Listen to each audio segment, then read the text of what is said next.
Olá, meus amigos, você que me segue no Rodrigo Silva Arqueologia. Estou aqui trazendo um vídeo a mais para vocês. Eu espero que você goste desse conteúdo e, se gostar, não deixe de dar o seu like, divulgar para os seus amigos e, se ainda não é inscrito no canal, por favor, ative o sininho de notificações e inscreva-se para que você possa sempre receber as novidades de tudo que nós postarmos aqui. E eu quero agradecer muito, hoje eu estou de cenário novo, isso aqui é a minha casa. Vários de vocês faziam observações, eu sei que para ajudar, Rodrigo, olha, coloca o microfone, tá feio esse ambiente, e houve alguns que até colocaram tá feio e muda e tudo, e eu sou muito simples com relação à questão de gravação de vídeos, de coisas da internet. Eu ainda estou engatinhando nisso, não vou mentir para vocês a esse respeito. E nesse aspecto eu falo, Senhor, eu coloquei o melhor que eu podia aqui, um celular mesmo aqui, colocado na horizontal e gravava os meus vídeos. E graças a Deus, mesmo com toda essa simplicidade, mas o apoio massivo de todos vocês, nós já conseguimos, graças a Deus, mais de 500 mil inscritos no canal do YouTube, no canal Rodrigo Silva Arqueologia. E eu acho que não é pecado sonhar com o próximo 1 milhão de inscritos, para honra e glória de Deus, porque cada um desses aí também ajuda a transmitir a mensagem para outros e mais outros e assim por diante. Mas ninguém está tão satisfeito consigo mesmo que negue o apreço do outro e também o conselho do outro. Então, numa mesma época, vieram pessoas em situações diferentes me ajudarem. Um falou assim, olha, eu acho que é bom você ter um microfone melhor e tudo, eu vou te ajudar voluntariamente com as lives. Então ele veio, sempre me ajuda, colocou uma câmera melhor, ainda estamos apanhando com algumas coisas ainda temos que melhorar talvez num detalhe ou no outro, mas estamos tentando. Tivemos um problema com a internet, numa live que eu fiz, a internet caiu na metade da live, mas desafios são para serem vencidos.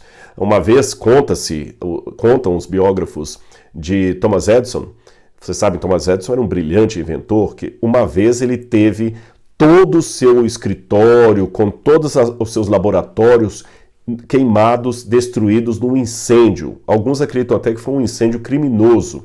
E quando ele estava ali olhando as chamas consumirem tudo, os bombeiros tinham jogado lá água, chegou alguém perto dele e falou assim, então, o que nós vamos fazer agora? As patentes, tudo destruído, o que nós vamos fazer?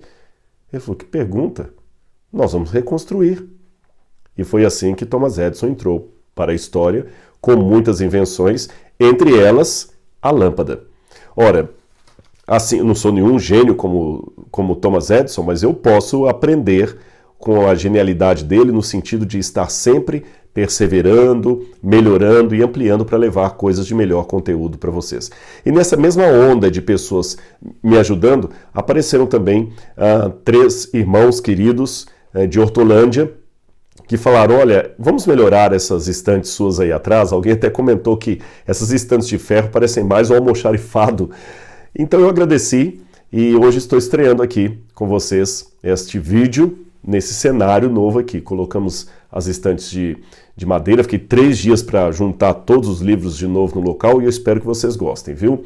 Eu agradeço muito a todos esses irmãos que sempre me apoiam e agradeço a você também que faz parte da família do Rodrigo Silva Arqueologia, deixando o seu like, o seu comentário, o seu joinha se você gostou ali, né?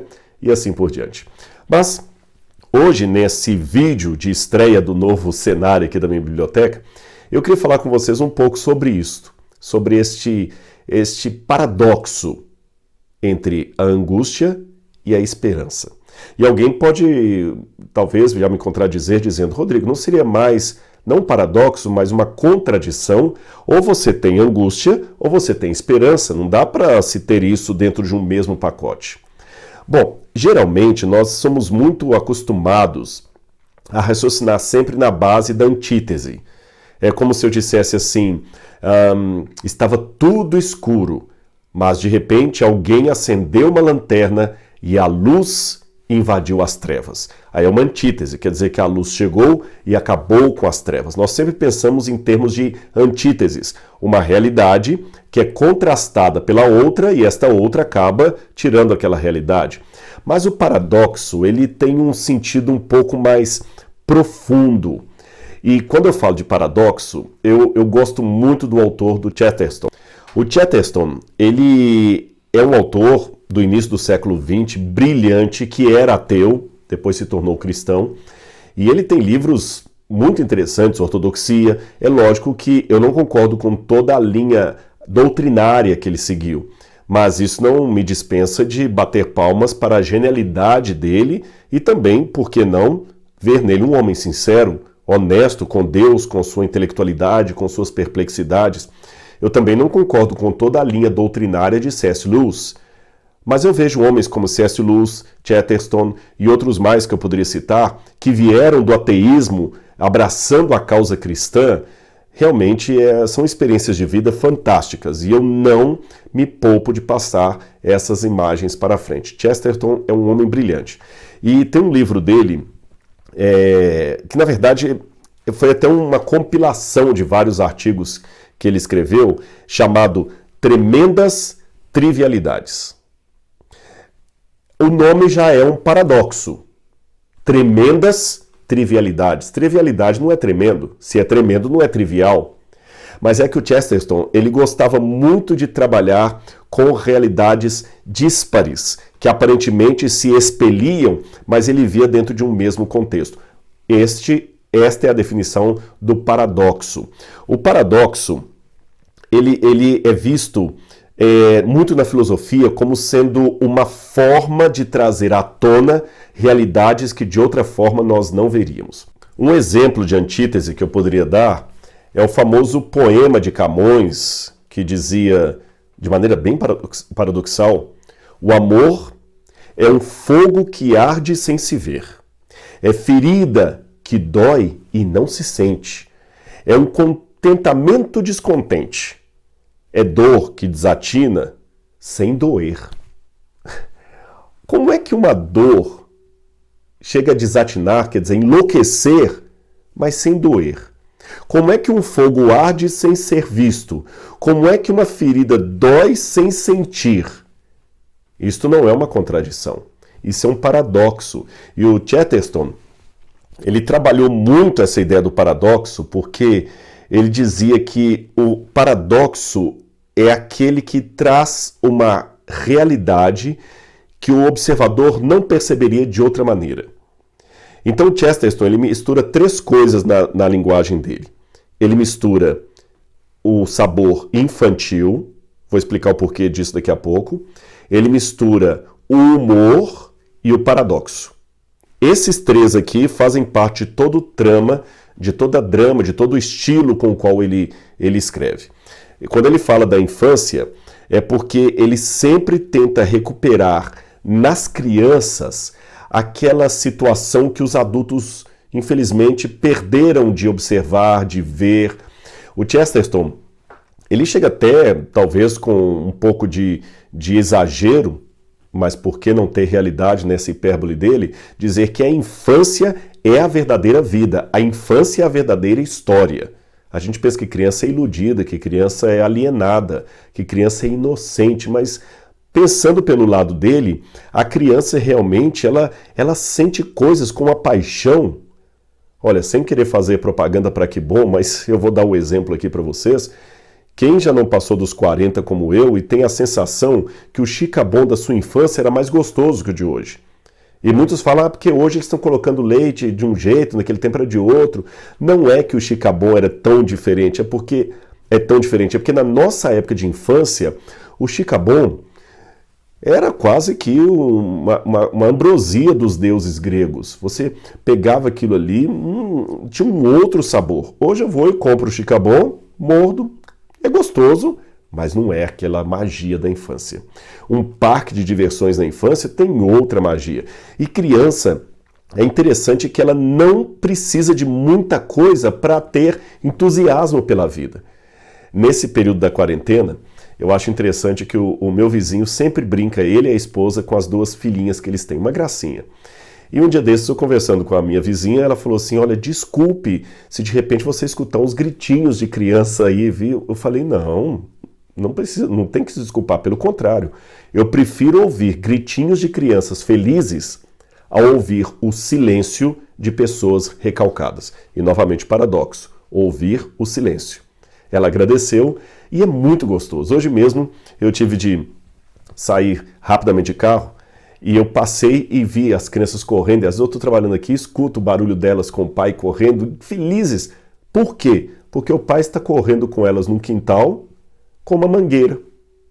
Só uma mangueira d'água, um quintal e o pai e a mãe ali.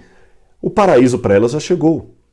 Essa facilidade que as crianças têm de se contentar com o pouco, contentamento que nós adultos estragamos quando colocamos nelas o consumismo, fazendo com que muitas vezes elas fiquem tão viciadas em tecnologia como nós.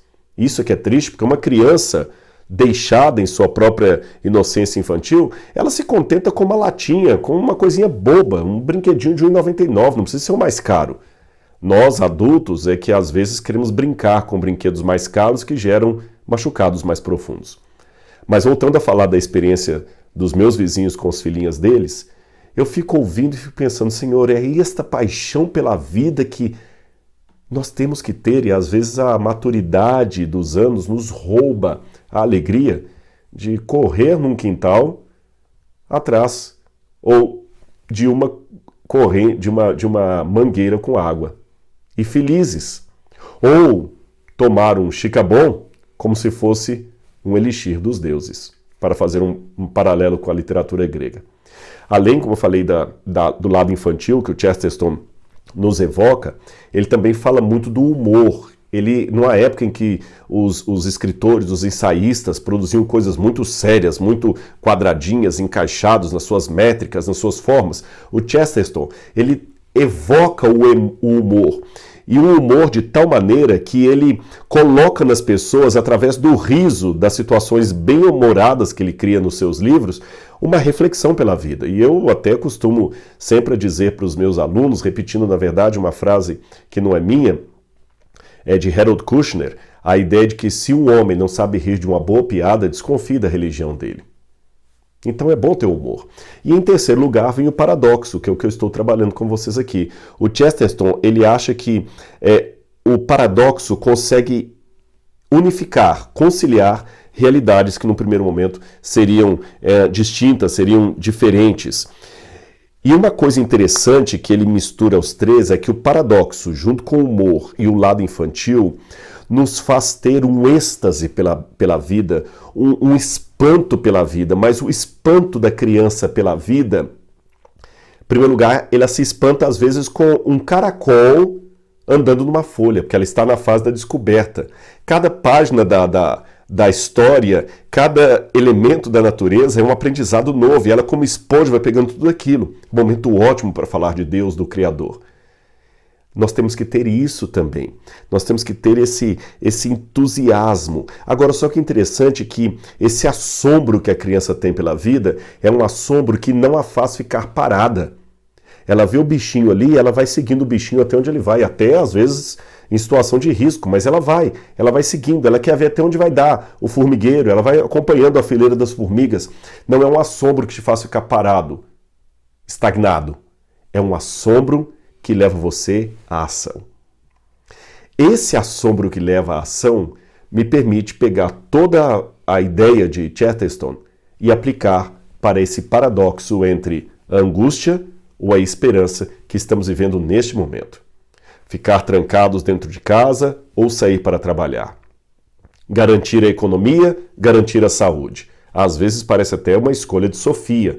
Qual dos dois eu vou abrir mão?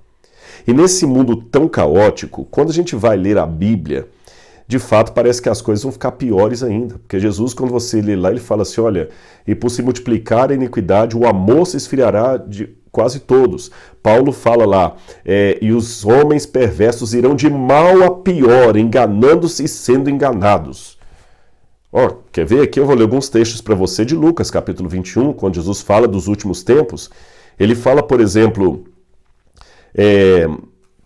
aqui, e haverá fomes e terremotos em vários lugares. Na minha tradução aqui até colocou um pouquinho diferente. Quando vocês ouvirem falar de guerras e revoluções, e fala que isso é apenas o começo das coisas.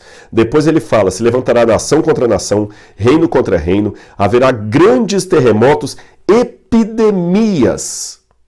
Olha o coronavírus aí. Em vários lugares. Então eu posso até chamar de epidemia e pandemia. Fome. Grandes sinais no céu. Depois ele continua dizendo que, no verso 25, haverá sinais no sol, na lua e nas estrelas, sobre a terra, angústia entre as nações em perplexidade, por causa do bramido do mar e das ondas. E ele diz, haverá homens que desmaiarão de terror pela expectativa das coisas que sobrevirão ao mundo, pois até os poderes do céu serão abalados. Rodrigo, parece que o quadro aqui é de desespero, é de pânico, não é de esperança. Será que eu estaria criando uma expectativa falsa? Bom, eu quero falar com vocês um pouquinho sobre números de desesperança. Você sabe que no mundo hoje, nós temos nada mais, nada menos, eu tenho dados disso, eu anotei isso aqui que eu usei isso até em aula que eu dei na pós-graduação aqui na Unasp. Nós temos 322 milhões de cidadãos do mundo que têm depressão. Só no Brasil já são mais de 11 milhões. Isto, os números dos diagnosticados, porque é uma grande parcela de não diagnosticados, de depressivos não diagnosticados, que pode talvez ser 4 vezes maior do que isso. Se eu isolar os depressivos e pegar só os que têm transtorno de ansiedade, o número no Brasil já sobe para 18,6 milhões. 18,6 milhões fora os 11 milhões de depressivos. No mundo, eu tenho 266 milhões de pessoas com transtorno de ansiedade. Então, se eu juntar, em termos mundiais, os 320 milhões com mais os 260 milhões, eu tenho quase um pouco mais de 500 milhões de pessoas no mundo só com esses dois fenômenos, depressão e transtorno de ansiedade. Se eu somar aqui ainda os que desenvolvem síndrome do pânico, os que desenvolvem outras patologias ligadas ao medo, às fobias, aí tem gente que tem acrofobia e tudo mais, o número aí que vai ser maior ainda. Só para você ter uma noção, quase 800 mil pessoas se suicidam todos os anos. Isso dá quase mais ou menos 1,6% de todas as mortes do mundo são pessoas que se matam porque não estão aguentando mais a pressão da vida. São pessoas que merecem o nosso carinho, a nossa solidariedade, antes de tudo, e não o nosso julgamento. Quero deixar isso registrado.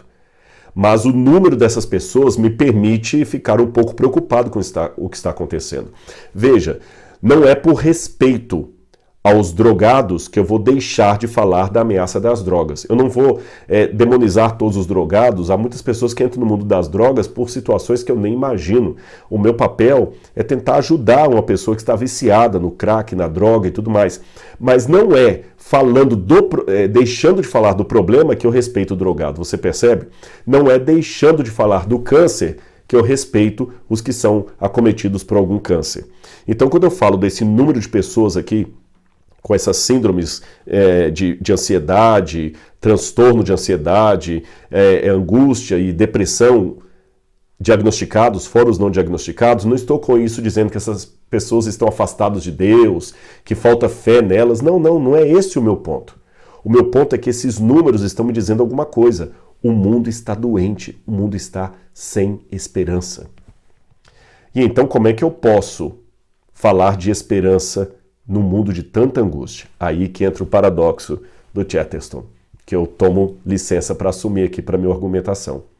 Eu tenho que aprender que é justamente nessas horas que eu vou ter a oportunidade de exercer a fé, a bondade e a esperança que Deus me dá. E como exerce isso, Rodrigo? A receita está aqui em Lucas, capítulo 21. Jesus fala aqui, olha, eu vou ler para você a solução. Lucas capítulo 21, verso 19. Jesus falou o seguinte: é pela perseverança que vocês ganharão a sua alma. Só que eu quero corrigir essa tradução aqui. No original grego, não está é pela perseverança que vocês ganharão a sua alma. Diz, é mantendo a perseverança que vocês ganharão as almas de vocês. O tradutor em português aqui, ele colocou no singular, embora no grego está psirras, no plural, ele colocou no singular porque realmente, do ponto de vista gramatical, é um erro, fica sem sentido você dizer coletivamente em corações, vidas. Do ponto de vista gramatical estrito, não é correto dizer, Senhor, nossos corações estão diante de ti. Não, cada um só tem um coração, então o correto é dizer, Senhor, nosso coração. Porque, embora eu esteja falando em linguagem coletiva, eu só tenho um coração. Não vou discutir o mérito da questão, assim que muitos gramáticos entendem. E talvez o tradutor, entendendo que alma é vida, e nós só temos uma vida, então fica sem sentido dizer que na perseverança você ganhará as suas vidas. Então ele colocou, é na sua perseverança que vocês ganharão a sua alma. Mas no grego de Lucas está no plural. Agora o que me chama a atenção é que Lucas é de todos os autores do Novo Testamento, com exceção possível de Paulo, aquele que escreve com o grego mais polido. Lucas é preciso nas concordâncias verbais que ele tem, nas concordâncias nominais, até nas informações históricas. O meu primeiro doutorado foi sobre o Evangelho de Lucas. Então, eu conheço a linguagem de Lucas, ele é exímio. Por que ele cometeria um erro tão banal ao reproduzir as palavras de Cristo em aramaico? Por que ele colocou ganhar as suas almas no plural?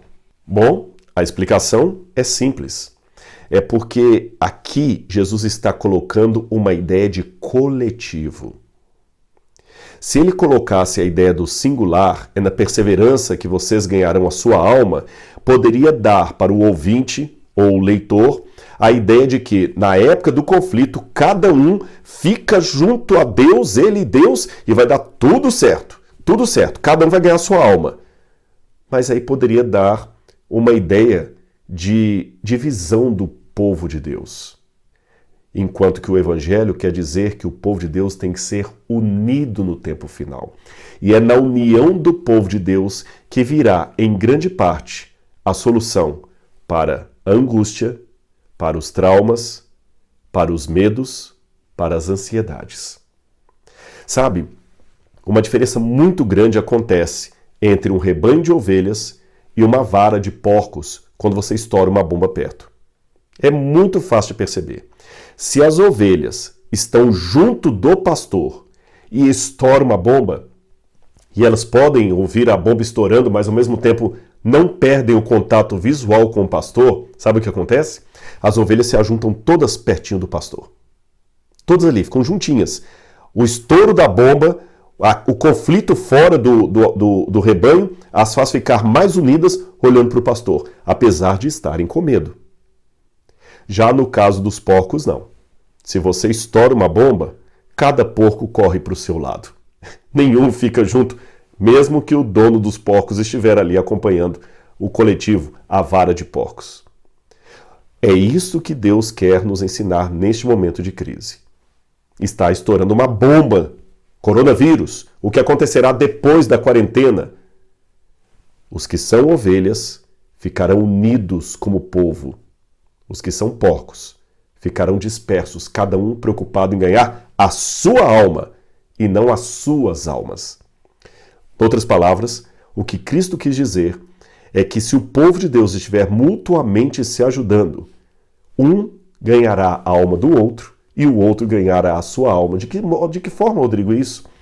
Porque quando eu levo a mensagem de Deus para alguém e essa pessoa se converte, entrega a vida dele a Deus, ou mesmo que ele já tiver entregue a vida a Deus, mas no momento a minha palavra, a minha solidariedade, o meu apoio o ajuda a ficar firme, em termos bíblicos é como se eu ganhasse aquela alma.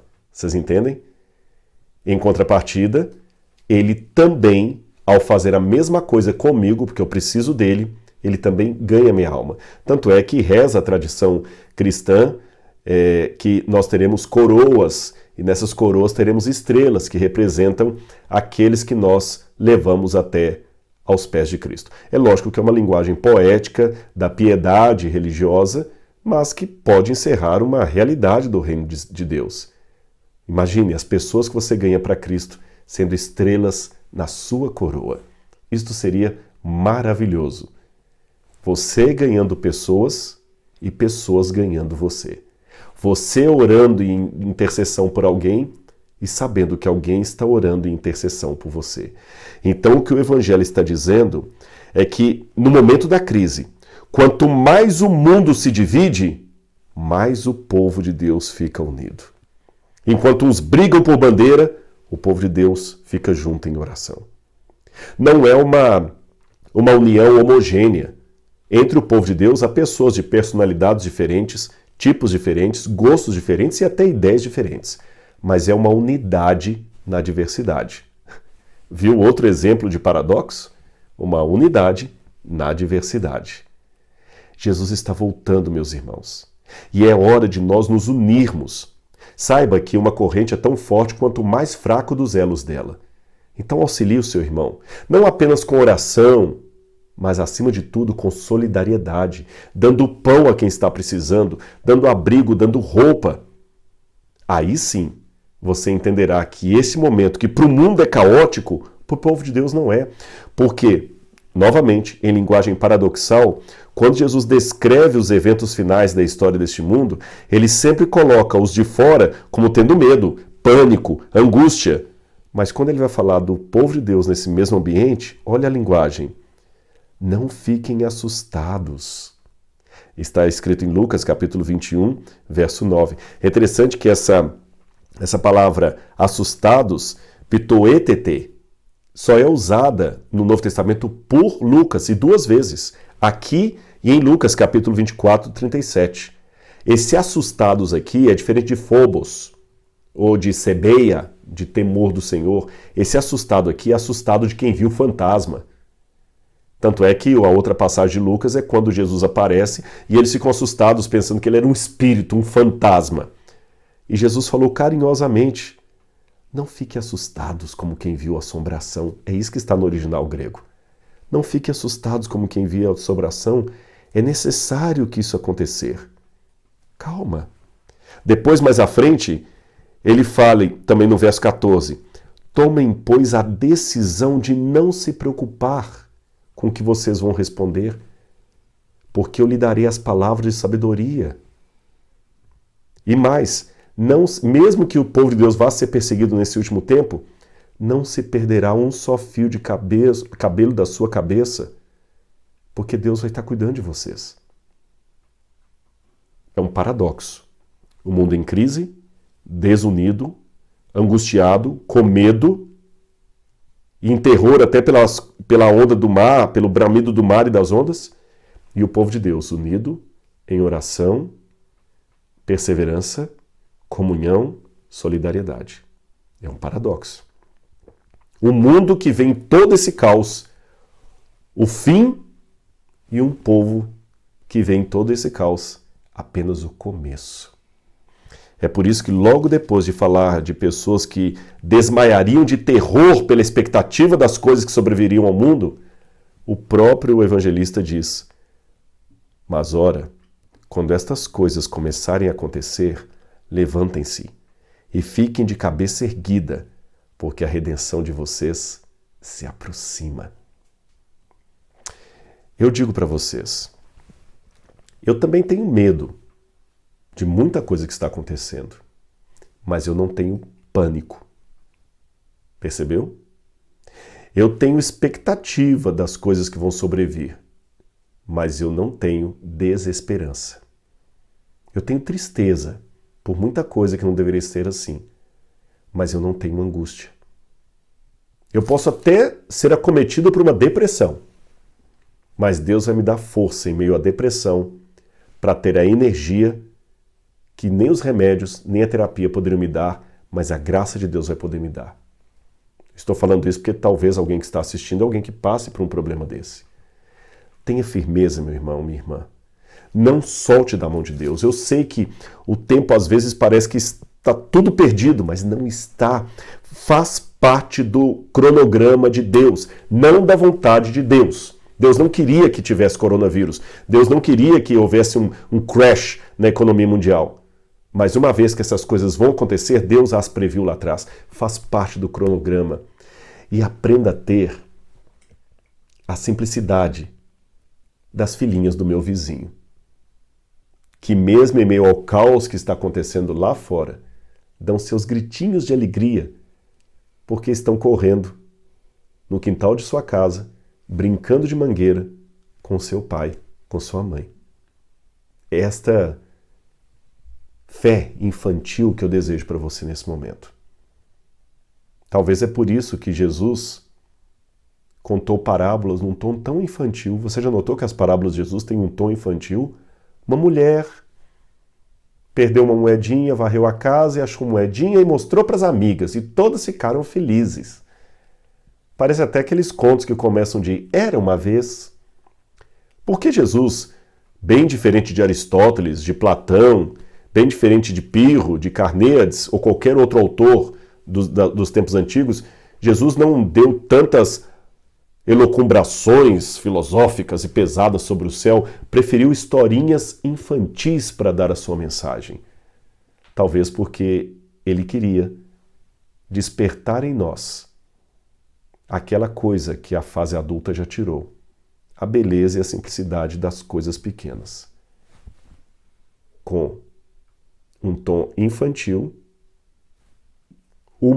bem-humorado e paradoxal.